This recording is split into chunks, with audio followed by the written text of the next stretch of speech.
Hello दोस्तों, तो हम आज फिजिक्स की दुनिया में वापस लौटते हैं और हमारा पिछला टॉपिक जो चल रहा था ग्रेविटी, उसके सारे एस्पेक्ट जो हम लोगों ने कवर कर लिए हैं। आज हम लोग आगे बढ़ेंगे सैटेलाइट के लिए। भाई, हम इस यूनिवर्स में, ब्रह्मांड में हर एक चीज जो कि आपका मोशन में प्रेजेंट है या यूनिवर्स में प्रेजेंट है, उसको हम बोलते हैं सेलेस्टियल बॉडी, खगोलीय पिंड। और इसमें हमारा जो तारा है वो सूर्य है, और उस सूर्य के चारों ओर चक्कर लगाने वाले सेलेस्टियल बॉडीज हैं जो दीर्घ वृत्ताकार पथ में या इलिप्टिकल पाथ में चक्कर लगा रहे हैं, जिसको हम बोलते हैं आपके प्लैनेट्स, ग्रह। और इन प्लैनेट्स के चारों ओर चक्कर लगाने वाले जो आपके सेलेस्टियल बॉडीज हैं, आपके खगोलीय आपके पिंड हैं, जो कहलाते हैं उपग्रह। तो हमारा आज का टॉपिक रहेगा उपग्रह। भाई, तो ये उपग्रह जो है, हम फिजिक्स में आपका इसको पढ़ने वाले हैं, लेकिन हम इसको भूगोल की दृष्टि से थोड़ा देखें तो हमारे पास दो तरह के उपग्रह होते हैं। एक होते हैं प्राकृतिक, नेचुरल, और दूसरा होता है आर्टिफिशियल, मैन मेड, जिसको हम बनाकर भेजते हैं। तो हम जब इसे बनाकर भेजेंगे तो जिन जिन तथ्यों से रिलेटेड हमारे एग्जाम में क्वेश्चंस आ सकते हैं, हम उन्हीं तथ्यों के ऊपर बात करेंगे, उनके सूत्र, फॉर्मूले डिराइव करेंगे, देखेंगे। तो आइए देखते हैं नेचुरल या प्राकृतिक सैटेलाइट के दुनिया में क्या क्या चीजें हमको याद रखनी है, जो कभी कभी एग्जाम में पूछे भी जाते हैं।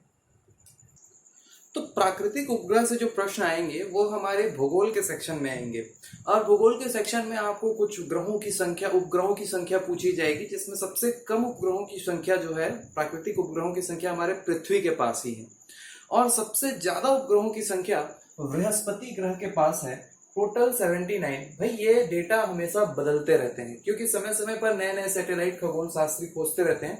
परंतु आपको जो आंसर लेना है वो लेना है एनसीईआरटी के बुक से। एनसीईआरटी के बुक में जो आपका दिया हुआ है वही आपका आंसर आपको एग्जाम में भी टिक करके आना है। भाई देखिए, इनमें से मैंने कुछ सैटेलाइट्स के नाम या उपग्रह जो नेचुरल सैटेलाइट्स हैं उनके नाम यहाँ पर लिख दिए हैं, जो अक्सर पूछा जाता है एग्जाम में कि भाई आपका इनमें से या डीमोस और फोबोस, ये आपके मंगल ग्रह में जो उपग्रह हैं उनके नाम अक्सर पूछता है। याद रखिएगा दोनों के नाम, एक का नाम डीमोस और एक का नाम फोबोस।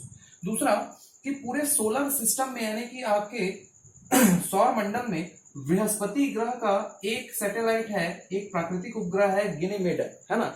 तो गैनीमेडा जो होता है, इस उपग्रह का साइज पूरे सोलर सिस्टम में जितने भी उपग्रह हैं उनमें सबसे बड़ा है। तो सोलर सिस्टम का सबसे बड़ा आपका जो सैटेलाइट है वो कौन है? गैनीमेडा है। और दूसरे नंबर का सबसे बड़ा है टाइटन, जो कि शनि का उपग्रह है। एक खास बात यहां पर याद रखिएगा, ये फोबे। देखिए भाई, मान लीजिए ये हमारा अर्थ है, और अर्थ वेस्ट टू ईस्ट डायरेक्शन, इधर ईस्ट है, इधर वेस्ट है, इधर नॉर्थ है, इधर साउथ है। तो वेस्ट टू ईस्ट में अगर अर्थ रोटेट कर रहा है तो इसका जो सैटेलाइट है, जैसे मून, चंद्रमा, यह भी वेस्ट टू ईस्ट ही आपका रोटेट करेगा। यानी कि जिस दिशा में ग्रह रोटेट होता है, आपके उपग्रह का भी जो रिवॉल्यूशन है वो उसी साइड में रहता है, उसी डायरेक्शन में होता है। लेकिन फोबे एकमात्र ऐसा उपग्रह है पूरे सोलर सिस्टम में जो कि अपने प्लेनेट के रोटेशन के डायरेक्शन के जस्ट अपोजिट आपका रोटेट हो रहा है। यानी कि इसका जो परिक्रमा है वो आपके प्लेनेट के रोटेशन के विपरीत है, यानी दोनों ही अलग अलग डायरेक्शन में चल रहे हैं। ये फोबे, ये इसकी खास बात है, ये याद रखिएगा। तो भाई आपका जो इंपॉर्टेंट क्वेश्चन इसमें से आएगा, तो मैक्सिमम नंबर ऑफ सैटेलाइट किसके पास है? बृहस्पति। सबसे कम किसके पास है? पृथ्वी। मंगल ग्रह के आपके सैटेलाइट्स के नाम क्या है? डीमोस और फोबोस। सबसे बड़ा सैटेलाइट कौन है? तो गैनीमेडा। सेकंड सबसे लार्जेस्ट है तो टाइटन। और आपका फोबे जो है, इसकी खासियत याद रखना कि ये विपरीत दिशा में चक्कर काटते हैं। चलिए अब हम देखते हैं आर्टिफिशियल सैटेलाइट या कृत्रिम उपग्रहों के बारे में। तो भाई फिजिक्स में हमको दो एस्पेक्ट जो पूरे करने हैं वो हमको यहाँ पर ये पढ़ना है इस प्रकार से कि पहली चीज तो जब हम आर्टिफिशियल सैटेलाइट भाई ऊपर जाके तो नहीं बनाएंगे, स्पेस में जाकर के हमको बनाना रहता है उसको नीचे अपने अर्थ सरफेस पे, और बनाने के बाद उसको रॉकेट के थ्रू हमको अर्थ के ऊपर उस ऑर्बिट में जाके फिट करना है जहां उस सैटेलाइट को रोटेट करना है। तो भाई हम पहले उसको यहाँ अर्थ सरफेस में बनाते हैं, और बनाने के बाद अर्थ की ग्रेविटी के अगेंस्ट, यानी कि ग्रेविटी के विरुद्ध उसको ऊपर भेजते हैं, और उसके लिए जो हमको वेलोसिटी की आवश्यकता होती है उसको हम बोलते हैं पलायन वेग, स्केप वेलोसिटी। अर्थ की ग्रेविटी को स्केप करते हुए ऊपर निकल जाना। और जब जब ये ऊपर अपने ऑर्बिट में पहुंच जाता है तो वहां पर एस्केप वेलोसिटी को स्टॉप करके हम उसको अब अर्थ के ऑर्बिट में घुमाना शुरू करते हैं, तो यहां पर शुरू हो जाएगा ऑर्बिट वेलोसिटी। तो यहां पर दो वेलोसिटी का जिक्र मैंने किया है, एक है एस्केप वेलोसिटी पलायन वेग और दूसरा है ऑर्बिट वेलोसिटी या कक्षीय वेग। दोनों ही वेलोसिटी हम लोगों को निकालने हैं। तो हम जब अर्थ में सैटेलाइट बनाते हैं तो ये सैटेलाइट अर्थ के चारों ओर चक्कर जब काटता है तो जिस तरह से ये चक्कर काटता है उस कैटेगरी में इसको हम लोग दो भागों में बांटते हैं। चलिए उनके टाइप्स देखते हैं, फिर ये दोनों डिस्कस करेंगे। तो देखिए भाई, उपग्रह जब अपने ऑर्बिट पे पहुंचता है तो हम उसको दो कैटेगरी में बांटते हैं। एक जिसको हम लोग जियोसिंक्रोनस या जियो स्टेशनरी के एस्पेक्ट में देखेंगे और दूसरा हम लोग पोलर सैटेलाइट में देखेंगे। देखिए भाई, यदि ये हमारा अर्थ है, सपोज ये हमारा अर्थ है, तो अर्थ में ऊपर नॉर्थ पोल, नीचे साउथ पोल, यहां आपका ईस्ट और इधर है आपका वेस्ट। अगर जो सैटेलाइट है वो अर्थ के भूमध्य रेखा इक्वेटर के चारों ओर अगर किसी ऑर्बिट में चक्कर काटता है, इक्वेटर के पैरेलल है ना, दूर कहीं स्पेस में ऑर्बिट बनाकर चक्कर काटता है, तो हम इसको बोलते हैं जियो स्टेशनरी सैटेलाइट। ठीक है, भू स्थिर सैटेलाइट।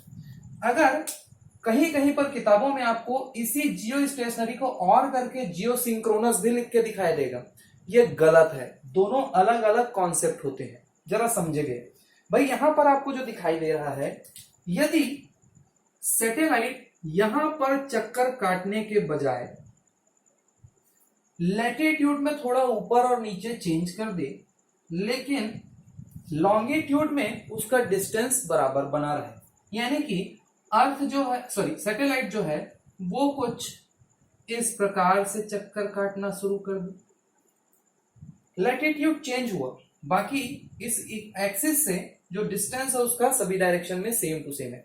यानी आपका जो जियो स्टेशनरी सैटेलाइट है ये आपका अर्थ में कैसे और कहां कहां पर किस तरह से रोटेट होता है, इसके हम लोग फीचर्स थोड़ी देर में देखेंगे। और दूसरा आपका जियो सिंक्रोनस जो होता है, इसका फीचर हम लोग थोड़ी देर में देखेंगे। एक एस्पेक्ट यहाँ पर आप देख रहे हैं कि पोलर सैटेलाइट जो होता है वो कैसे रोटेट होता है। तो यहाँ पर जो पोलर सैटेलाइट होता है, इधर आप देख रहे हैं नॉर्थ पोल और इधर देख रहे हैं साउथ पोल। जो पोलर सैटेलाइट है वो north pole to south pole आपका चक्कर काटता है। ये तो हुआ आपका कैसे रोटेट करता है सैटेलाइट, और उसके बेसिस पे हम लोगों ने इसको बताया। ठीक, चलिए आगे बढ़ते हैं।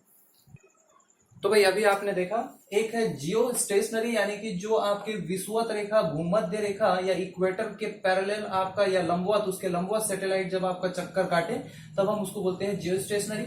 यदि ये आपका इक्वेटर को छोड़ करके लैटिट्यूड में ऊपर या नीचे हो जाए, लेकिन आपका लॉन्गिट्यूड के बराबर डिस्टेंस में अगर ये चक्कर काटे तो हम लोग इसको जियो सिंक्रोनस बोलते हैं। यानी कि ये आपका अर्थ में जब चक्कर काट रहा है तब आपका एक ही सरफेस पे रहेगा, एक ही पॉइंट पे रहेगा, लेकिन ये जो होता है ये आपका अप एंड डाउन अपना पोजीशन चेंज कर सकता है। यहाँ पर आपका जो पोलर सैटेलाइट होता है वो नॉर्थ टू साउथ पोल में चक्कर काटता है। देखिए भाई, अब बात उठती है इनके हाइट की। ये जो सैटेलाइट है जियो स्टेशनरी और जियो सिंक्रोनस जो होते हैं, ये अर्थ के सरफेस से लगभग 35,786 किलोमीटर की हाइट पर आपका उड़ान भरते हैं या आपका चक्कर काट रहे होते हैं। वहीं आपका पोलर सैटेलाइट जो होता है ये लगभग 700 से 800 किलोमीटर की हाइट पे चक्कर काट रहा होता है।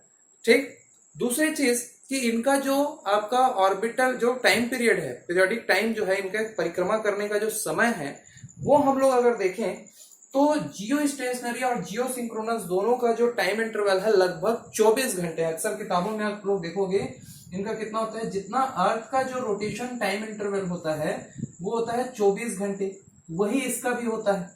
लेकिन हमारा अर्थ सूर्य के चारों ओर 24 घंटे में चक्कर काटता है, लेकिन किसी दूसरे तारे के एस्पेक्ट में अगर हम लोग इसको लेकर चलें तो ये आपका नंबर जो है वो चेंज हो जाता है। चलिए, तो भाई वो समय होता है 23 घंटा 56 मिनट 4 सेकेंड। भाई इसको हम लोग बोलते हैं घूर्णन काल पृथ्वी का सूर्य के एस्पेक्ट में, यानी कि सन के चारों ओर। और किसी दूसरे है ना स्टार तारे के रिस्पेक्ट में अगर बात करें तो वो कितना होता है 23 घंटे 56 मिनट 4 सेकेंड, जिसको हम लोग नक्षत्र काल भी बोल सकते हैं।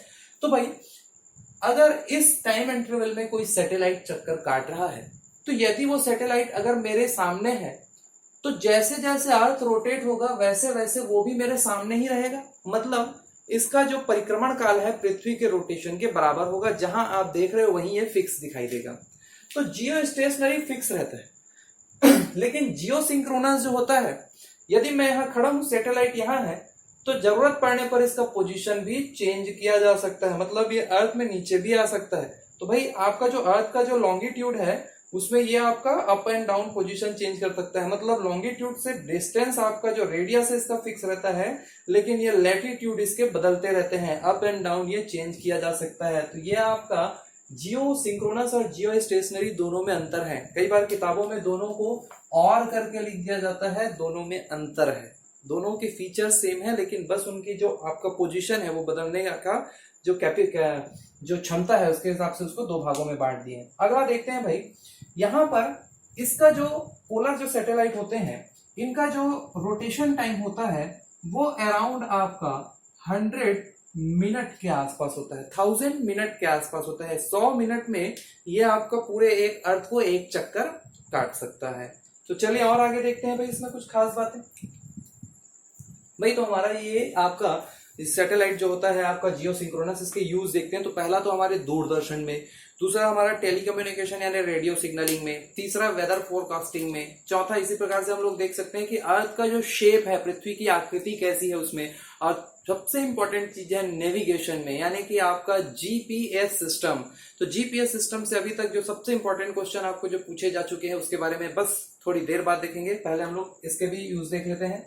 चलिए, जबकि हमारा पोलर जो सैटेलाइट है उसको हम लोग रिमोट सेंसिंग और एनवायरमेंटल स्टडी में यूज करते हैं। तो भाई ये जो आप है जो है स्क्रीनशॉट ले लीजिएगा। और आगे हम लोग जो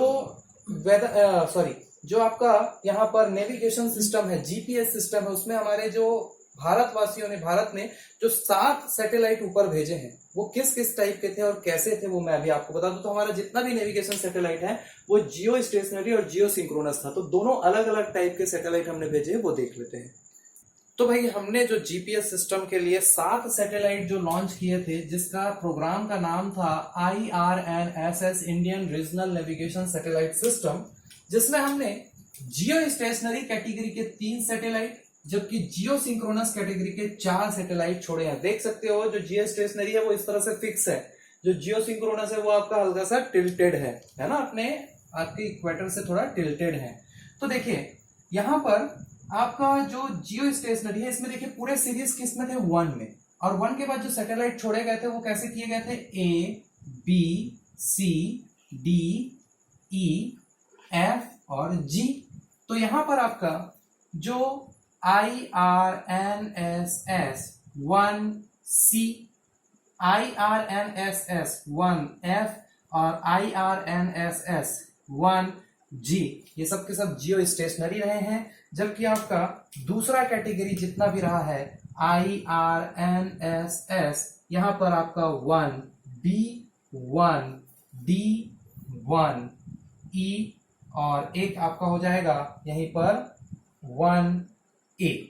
तो ये सारे के सारे आपके जियो सिंक्रोनस रहे हैं और ये सारे के सारे आपके जियो स्टेशनरी रहे हैं। ये रहा सैटेलाइट से रिलेटेड आपका इंट्रोडक्टरी पार्ट। और आपका अगला जो है एस्केप वेलोसिटी और ऑर्बिट वेलोसिटी हम लोग अगले वीडियो में देखेंगे।